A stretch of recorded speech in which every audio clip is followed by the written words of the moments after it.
Baik, assalamualaikum warahmatullahi wabarakatuh. Selamat siang, salam sejahtera untuk kita semua, kepada rekan-rekan semua, saudaraku yang berbahagia. Kali ini kita berada di BPU Kecamatan Longpulu di episode 2 akun channel YouTube DPK KMP Longpulu, yang pada kesempatan siang hari ini kita mendapatkan sebuah kesempatan besar nih, bisa berjumpa langsung dengan pengamat politik sekaligus akademisi Universitas Kutai Kartanegara, Bang Surya Irfani, yang pada siang ini kita akan coba berdiskusi tentang kota kosong.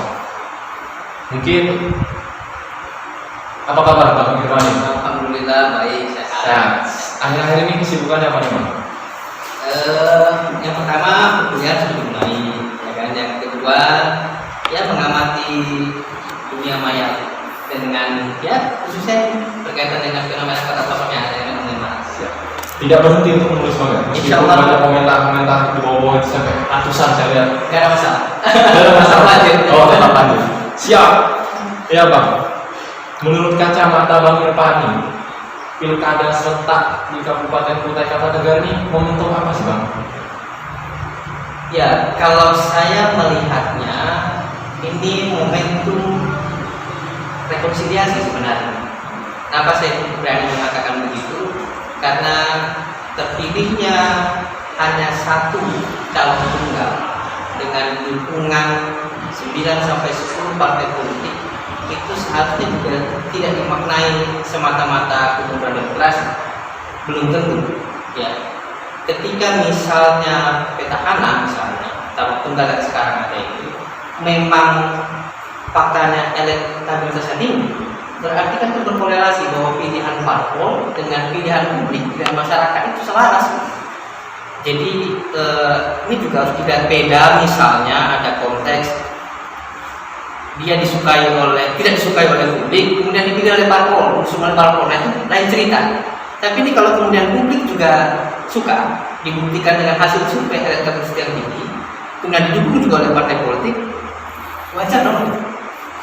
Jadi menurut saya ini momentum, sebenarnya momentum yang baik, bagaimana kemudian Golkar ke depan ya bersinergi secara utuh untuk kemudian membangun kita secara bersama-sama.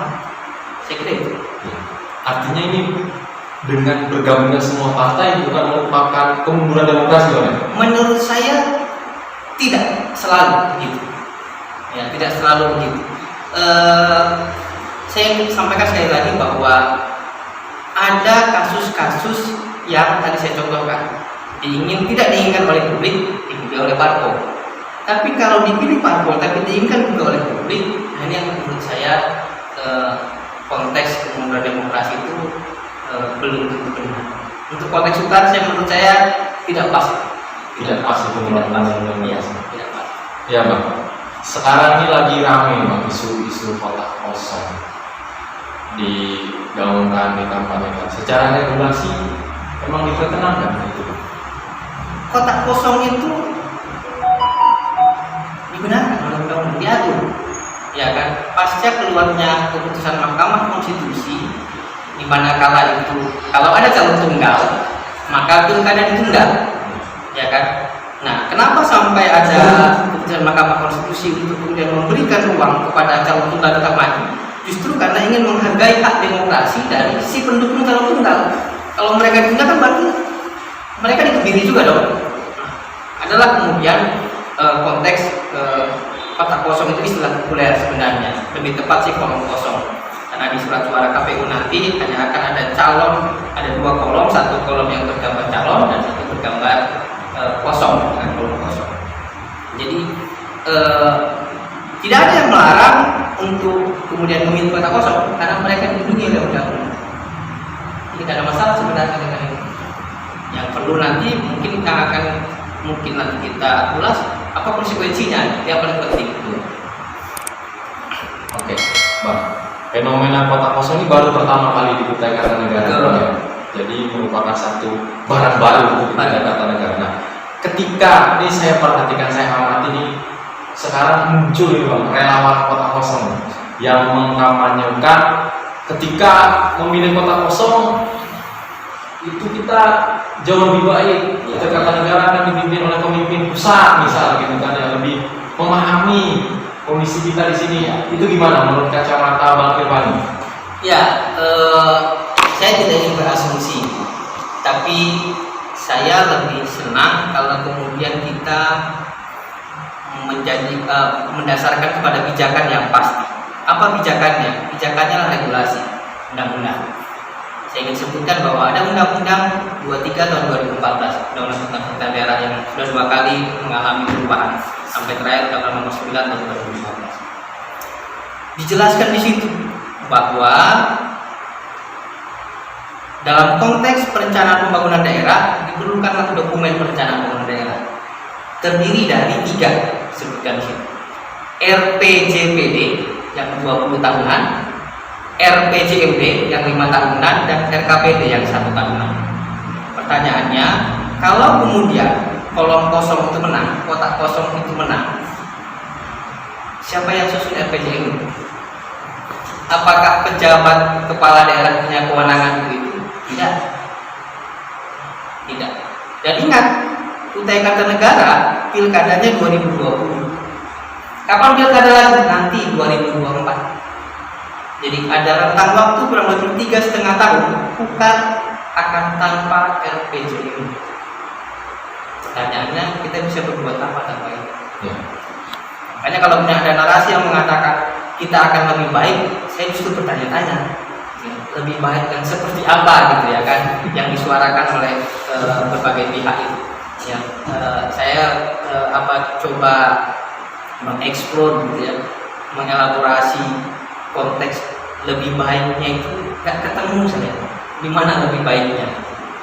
Saya tidak dalam posisi kalau misalnya ada yang tulisan-tulisan saya di media sosial itu seakan-akan menakut-nakut, tidak. Ini fakta karena regulasi. Ya, perlu saya jelaskan. RPJPD, RPJMD, dan RKPD itu sistematis. RPJMD mengacu pada RPJPD, RKPD mengacu kepada RPJMD. Nanti RKPD inilah yang kemudian menjadi bahan untuk menyusun KUA PPAS yang nanti menjadi bahan untuk membahas APBD. Nah, kalau 2 dokumen ini tidak ada, RPJMD dulu yang nggak ada, gimana nyusun RKPD? RKPD nggak ada, gimana nyusun KUA PPAS? Nggak ada KUA PPAS, gimana nyusun APBD? Terus kita mau merancang apa ini? 3,5 tahun. Ya, apa mau pakai wangsit? Ya, enggak dong. Ya, nah ini yang harus kemudian dipahami oleh masyarakat kita secara keseluruhan. Saya berkali-kali mengatakan ada konsekuensi kalau kemudian kotak kosong menang. Ini bukan soal pada keberpihakan, ya, tapi kita bicara soal masa depan Kutai. 3,5 tahun mau dibawa kemana kalau tanpa RPJMD? Nah, itu yang substansinya ada di sini. Bang, mungkin masyarakat ini banyak yang belum paham, Bang. Secara sederhana RPJMD itu, RKPD itu apa sih, Bang? Ya, jadi RPJMD itu ya dokumen perencanaan pembangunan ya yang dijabarkan dengan mengambil program visi dan misi bupati terpilih, kepala daerah terpilih. Makanya disebutkan dalam penyusunan RPJMD itu ada teknokratik dan ada politis. Nah, politisnya itu dari sisi itu, bahwa visi misi bupati dijabarkan dalam bentuk RPJMD. Kota kosong kan nggak punya ini, ada visi misi kota kosong. Siap. Terus mau diberikan jadi RPJMD dari mana? Kan itu ya relasi yang paling sederhana. Nah, RPJMD tadi karena dia merupakan penjabaran dari visi misi kepala daerah terpilih, ya, dan itu pasti patokannya harus RPJPD. Kan tadi saya bilang tanpa itu kita mau berbuat apa? Ini yang harus dipahami orang, bahwa dipahami oleh banyak pihak. Ada sesuatu yang mungkin nanti akan kita hadapi itu demikian rumitnya. Saya berkali-kali mengatakan daerah yang punya RPJMD saja bukan main. Bagaimana mensinkronisasinya? Ada forum perangkat daerah, ada forum musrenbang dari tingkat desa, kecamatan sampai kepada kabupaten. Itu ada RPJMD, ada rambu-rambunya. Bagaimana kalau tidak ada rambu-rambu? Yang ada rambu-rambunya saja bisa meleset gitu. Apalagi yang jelas-jelas tidak ada rambu-rambu. Nah, ini yang harus dipahami.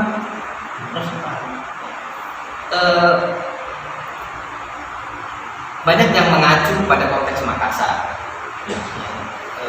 Itu Makassar 2018 menang atau kosong, ya kan? Bisa kok membangun. Mari kita lihat Makassar lebih apa? Lebih jeli, ya. Kemenangan kotak kosong di 2018, ya.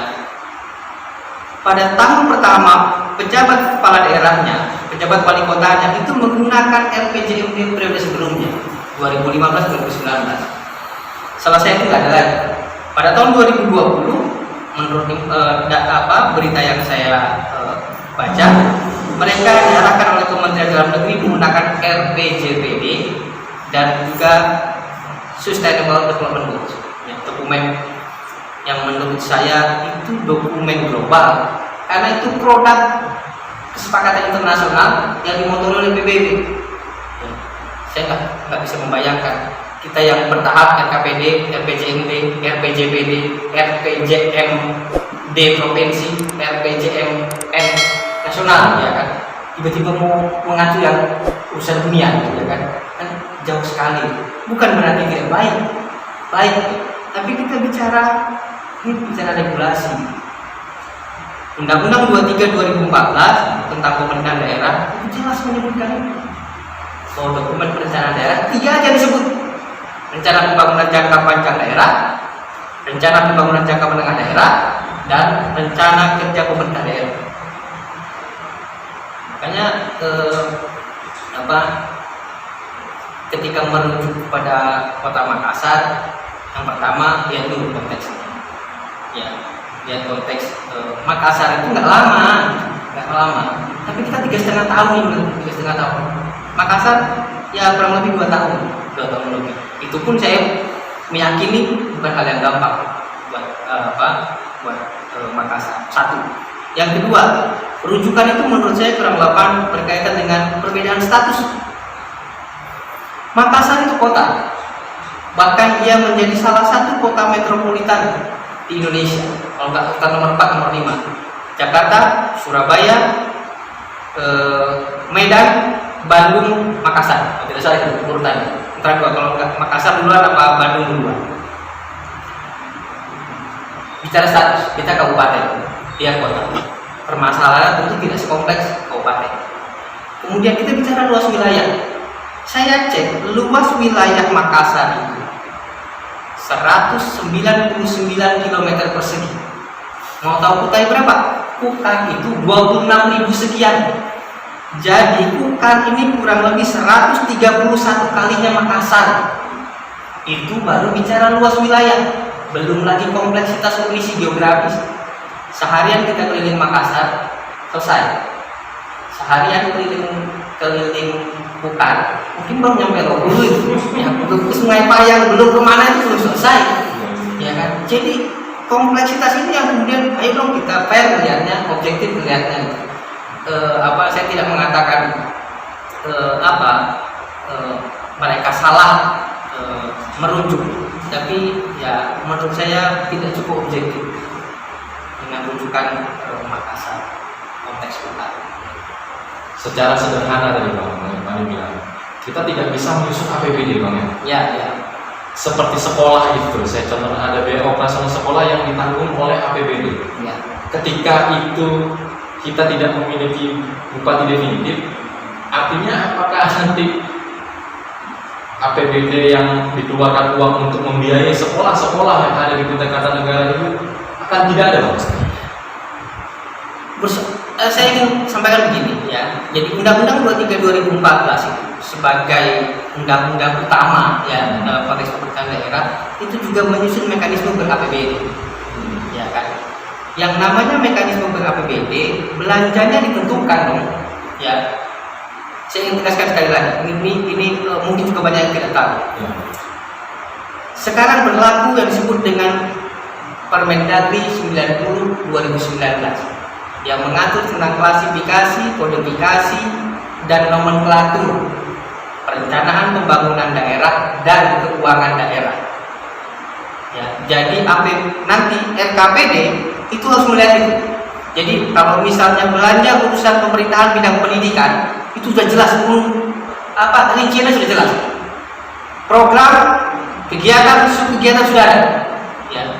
Sekarang tiba-tiba kita nggak punya dokumen itu. Ya. Mau pakai kode rekening yang mana misalnya kalau mau menetapkan belanja? Nah, itu yang saya bilang ada persoalan yang serius. Ya, makanya mungkin kalau ada kesempatan ini bisa terus disuarakan agar pemerintah pusat juga menyadari tidak seharusnya diantisipasi kalau ada daerah-daerah yang kemudian kota kosong menang ya untuk periode yang cukup lama dengan posisi pejabat kepala daerahnya. Yang sudah dijabat misalnya Undang-Undang 23 2014 misalnya mengalami revisi perubahan. Apa jalan bagi pemerintah daerah setempat jika kemudian tidak punya dokumen perencanaan daerah, PJB yang ada misalnya, karena kota kosong menang, yang bisa tidak antisipasi juga, agar kemudian tidak ada kekosongan hukum dalam tanda kutip gitu ya, untuk tadi memfasilitasi belanja-belanja tadi tentang pendidikan, tentang kesehatan dan segala macam, yang itu tentu bersentuhan dengan pelayanan dasar, itu yang harus diantisipasi. Jadi kalau kemudian ada kekhawatiran, ya itu kekhawatiran yang wajar. Kita nanti mau ngapain gitu? Ada konsekuensi hukumnya. Yang namanya APBD dibahas oleh kepala daerah dan DPRD, dua-duanya dong punya konsekuensi gitu ya kan? Itu jadi sesuatu yang harus disikapi dengan bijak. Ini narasi yang dibangun akan ada pilkada 2022. Kita sebentar aja kok PJ Bang. Di Kutai Kartanegara nanti kita pilkada lagi. Ya. Jadi nggak lama kita pakai PJ nih, sebentar lagi kita pilkada. Itu gimana Bang? Yang paling melihatnya itu? Ya, saya kalau bicara tentu punya dasar. Ya, dasarnya regulasi, ya kan? Mungkin mereka abai untuk membaca Undang-Undang Nomor 10 Tahun 2016 tentang pemilihan kepala daerah. Ya. Jelas di situ. Kalau nanti silakan dibuka saja di pasal 201. Bagaimana kemudian pemerintah ya dengan undang-undang itu menjelaskan bagaimana konteks pilkada serentak berikutnya. Pilkada serentak terakhir sebelum 2024 itu di 2020. Tidak ada pilkada 2022 dan 2023 berdasarkan Undang-Undang Nomor 10 Tahun 2000 yang sampai sekarang masih berlaku.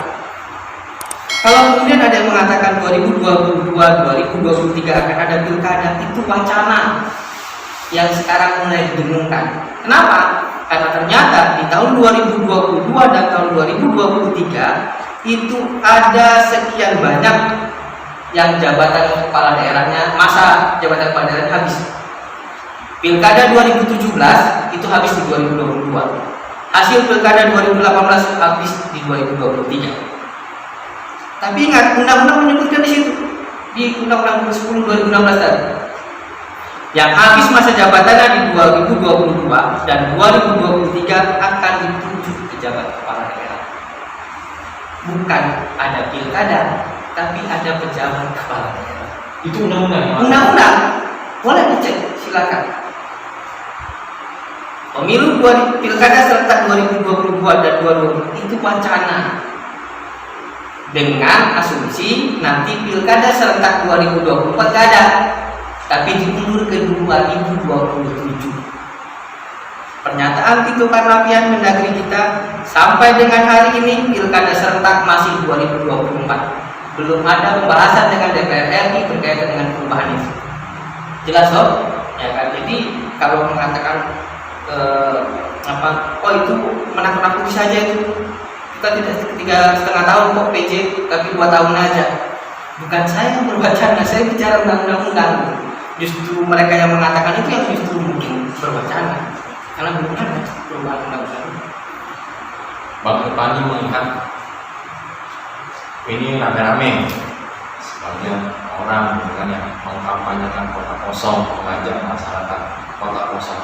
Apakah Bang Irfani melihat ini kekecewaan politik atau seperti apa? Kekecewaan politik mungkin ya. saya nggak mau masuk terlalu jauh di situ ya, khawatir nanti ada yang merasa tersinggung. Tapi saya ingin sampaikan bahwa sekali lagi karena kotak kosong itu sebuah keniscayaan, dia hadir dengan didasari produk undang-undangan, sah-sah saja, gitu kan? Sah-sah saja bahwa ada yang ingin menetapkan pilihannya pada kotak kosong, ya nggak ada masalah. Kalaupun itu bagian dari luapan kekecewaan atau apapun yang melatar belakanginya, ya silakan lagi. Ya, tapi sekali lagi saya ingin tegaskan bahwa mari kita lihat secara utuh. Tadi ada konsekuensi di situ, ada konsekuensi. Itu yang paling penting. Kalau kemudian mereka mengatakan kalau kotak kosong menang itu akan menjadi awal perubahan yang lebih baik, tadi yang pernah saya singgung, saya belum melihat sejauh mana kemudian korelasi gitu. Ya, saya belum melihat. Ya, tapi justru sebaliknya, kalau kotak kosong menang, justru itu yang mungkin berkorelasi positif terhadap persoalan-persoalan di masa mendatang. Lebih susah PJ atau definitif? Yang jelas lebih susah PJ. Tadi keterbatasan. Ya, ingat baik-baik. Pejabat kepala daerah itu tidak akan menjadi persoalan yang serius kalau dia mengisi kekosongan di tengah-tengah priorisasi kepala daerah definitif. Ya, saya mau contohkan, misalnya 2015 sampai 2020 misalnya ya. Tiba-tiba kepala daerah dan wakil kepala daerah bermasalah di pertengahan. Sangkut kasus hukum, berkekuatan hukum tetap, berhenti dua-duanya, diberhentikan. Isilah pejabat kepala daerah, bupati atau wali kota, gubernur. Ada masalah? Tidak ada masalah. Kenapa? Karena dokumen perencanaan daerah tetap pakai dokumen perencanaan berlaku saat itu, RPJMD saat itu, RKPD saat itu bisa. Tapi yang habis masa jabatannya kemudian diisi oleh PJ, itu tadi saya bilang kita nggak punya dokumen perencanaan daerah. Konteks Pukar itu RPJMD-nya 2016-2021. Dengan kepala daerah kita kan Desember 2020. Nanti dengan tahap-tahap berikutnya menjelang pertengahan di 2021 baru, ya toh. Nggak sampai setahun kita sudah habis RPJMD. 2022, 2023, 2024 mau pakai apa? Nah, itu yang harus dilihat. Jadi kalau misalnya pertanyaannya lebih sulit mana? Lebih sulit kalau kita tidak punya kepala daerah dan ini lebih sulit. Karena tadi kewenangannya terbatas. Nah, beda misalnya kan ini kan banyak juga yang keliru menurut saya menyamakan antara pejabat dengan PLT. Sebentar lagi bupati cuti. Karena dia ada wakil bupati, maka otomatis wakil bupati menjadi PLT bupati. Otomatis itu. Nah, kewenangan sama gitu. Tidak ada masalah. Ya, beda dengan pejabat. Itu dua hal yang berbeda. Karena kalau bukan referensi, bukan literatur, konteks pejabat, PLT, ya kan, dan lain sebagainya itu berbeda konteks. Nah, tapi kan selama ini yang kemudian dipublikasi seakan-akan sama. Banyak yang mengatakan, dulu Pak Indra Mansur juga pernah jadi PJ kok. Ya konteksnya dia ada di tengah periode itu, gitu. Gak ada masalah. Dokumen perencanaan daerahnya ya tetap pakai yang itu. Gitu. Nah, itu yang harus dipahami dengan bijak. Bagaimana kita melihat ini bukan pada persoalan kepentingan sekelompok orang, ini kepentingan yang jauh lebih luas. Bicara kepentingan bukan. Bicara kepentingan bukan. Saya melihat status Bang Rupani. Kalau disuruh milih, saya lebih memenangkan calon bukan bakal daripada kotak kosong. Ya. Benar. Ya, ini bukan persoalan siapa calonnya, ya, tapi ketika dihadapkan pada pilihan, ada calon tunggal dengan kolom kosong siapapun itu, ya, insya Allah saya akan tetap berpijak pada untuk bagaimana memenangkan si calon. yang ada orangnya maksud saya. Karena tadi kita bicara tentang masa depan. Ya, kita bicara masa depan. Ya. Kalau dihadapkan ada yang ekstrim ya. Ya. Kalau misalnya kita pilih terbaik dari yang baik. Nah sekarang kalau dalam situasi misalnya ya, mohon maaf, ada kepala daerah, calon kepala daerah yang sebenarnya tidak disukai publik dengan kolom kosong. Kalau kita bahasakan dengan bahasa yang ada ekstrim, ya kita pilih yang sedikit buruk dari yang paling yang terburuk. Kira-kira begitulah, ya kan? Pilihannya kan begitu. Ya, berarti kolom kosong ini terburuk. Terburuk untuk konteks yang tadi. Ya, nah ini saya mau ulas konteks Makassar. Ya. Kembali ke banyak rujukan dari itu Makassar. Kenapa kolom kosong menang, kotak kosong menang di Makassar? Karena sebenarnya bukan calon tunggal, tidak calon tunggal. Oh gitu. Ada kompetitornya. Kompetitornya itu adalah petahana yang kemudian maju lewat jalur independen. Dia dipilih oleh publik. Apa dasarnya? Ya dukungan dong, dukungan KTP dan segala macam sehingga dia bisa lolos. Dalam perjalanannya dia digugat sampai ke Mahkamah Agung. Kedua kali putusan Mahkamah Agung membatalkan pencalonannya. Si independen tadi, sehingga muncullah calon tunggal. Kenapa kotak kosong menang? Itu yang kemudian bisa diasumsikan sebagai representasi kekecewaan dari pendukung calon independen tadi. Makanya kemudian menang, ya orang bisa melihat dia memang elektabilitasnya bagus kok. Cuma kemarin tidak didukung oleh partai politik. Nah, bagaimana konteks tukar? Ini dikeroyok dalam pengertian oleh partai politik semua mengusung. Nah, banyak mengatakan, wah ini parpol kok nggak siap tidak siap dengan kadernya untuk maju. Yang ini politik ya, politik itu konteksnya sebisa mungkin menang. Saya ada kader, saya ketua partai politik, saya punya kader. Saya hitung kader saya ini akan kalah dengan secara matematik kalah. Bodoh dong saya kalau memaksakan kader saya. Itu hitung-hitungan logika politik. Yang itu harus dipahami. Nah, kalau kita bicara konteks ideal, sulit untuk menemukan konteks ideal itu dalam konteks politik. Sulit. Artinya di Makassar pada saat itu fenomenanya masyarakat itu mencintai si calon. Mencintai. Karena dia tidak lolos, maka memilih kotak kosong. Iya, bisa jadi begitu. Bisa jadi begitu konteksnya. Bukan berarti dia memilih untuk tidak memilih kepala daerah karena ya hal-hal lain. Iya. Karena memang elektabilitasnya sudah tinggi, iya, surveinya tinggi dan dicintai masyarakat. Iya. Karena memang memutuskan tidak lolos, maka mereka memilih kotak kosong. Berarti beda konteksnya. Beda konteks. Jadi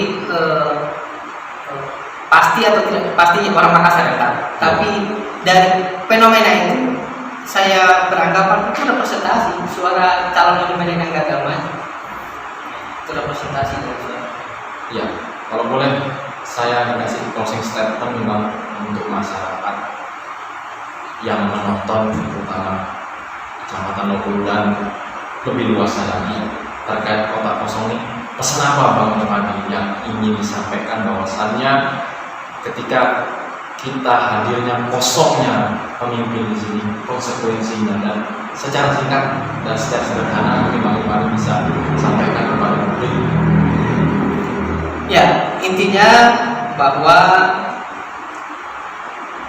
kita wajib dan taat patuh terhadap perintah undang-undang.